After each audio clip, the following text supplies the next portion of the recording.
Hi, this is Jim. Welcome to another episode of Irene's Kitchen. In a previous video on this site I filmed my sister Irene tending and milking goats. You will find that video under the This Island Life category. Not surprisingly, it is called Tending the Goats. Once collected, the milk is used for drinking, but it is also often used to make goat's milk cheese. And that is the subject of this episode of Irene's Kitchen.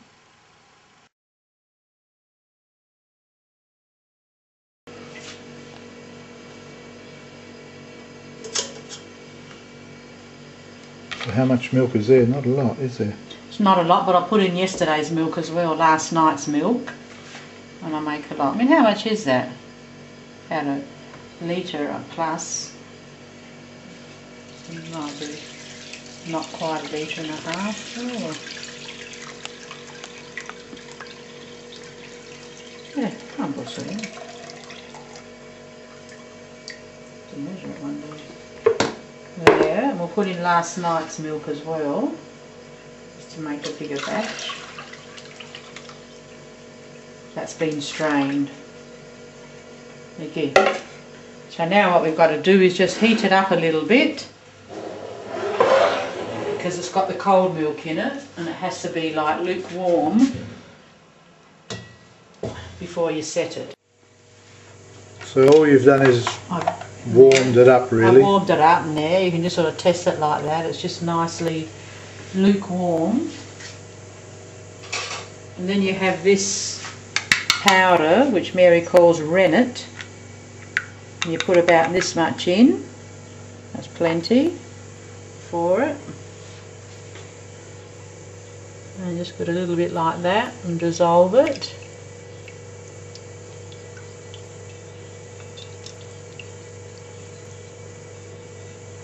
Pretty much like the way you make yogurt.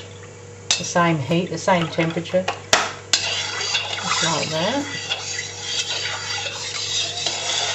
And it's ready. So what's the time? It's 20 past 2. Let's see how long it takes. And you don't shift the pan, you don't disturb it now. You know, you can't sort of take it here, put it there, shift it all over the place. You leave it there until it sets.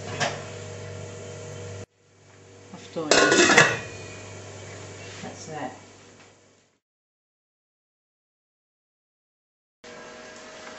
Now the cheese has set. There it is. The cheese has separated and the water, the milk has set and the water, it's in the water content of the milk that's separated.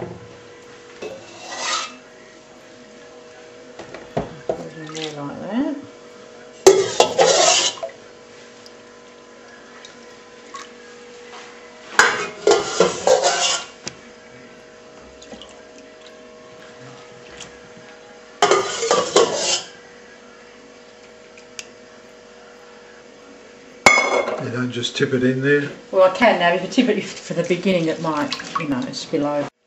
And that's all the cheese. And all the water seeps through the colander. And then you just have to patiently go like that, and you can see it, all the water seeping through underneath. Like that. So you do that until there's hardly any coming out.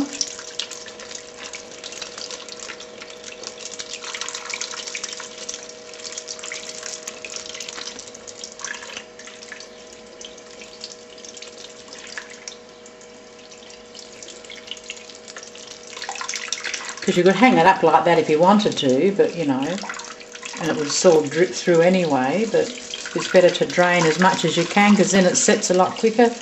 And you can put it in the fridge quicker. Because now the weather's really good, the temperatures aren't really hot, and it's the best time for making cheese. When it gets really hot, it sets very quickly, and if you don't strain it in time, quick enough, it'll go, you know, a bit sour. It's okay, you can eat it, it just has a sour taste. It's not as whatever.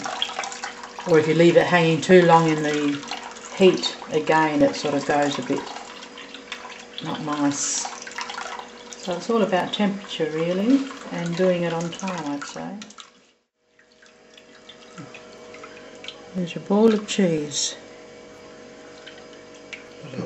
After it. And then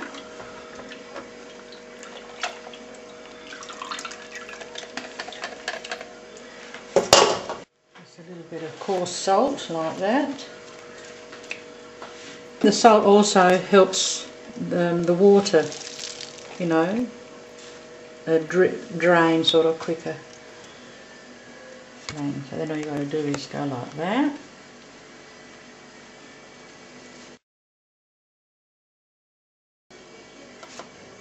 Tie it up, and it's ready to drip dry. You know, you can bring it in tonight, sort of thing. If it's really hot though, you bring it in a lot earlier. Let's just see what this cheese is like. It's dried, been hanging there for several hours, but when the weather is hot, it dries quicker and you don't leave it out for so long. And here it is, a nice ball of goat's cheese. And now if you like, you can just sprinkle it lightly with salt, sorry. There it is, that's all. And it's ready. Wouldn't be a kilo, but it'd be,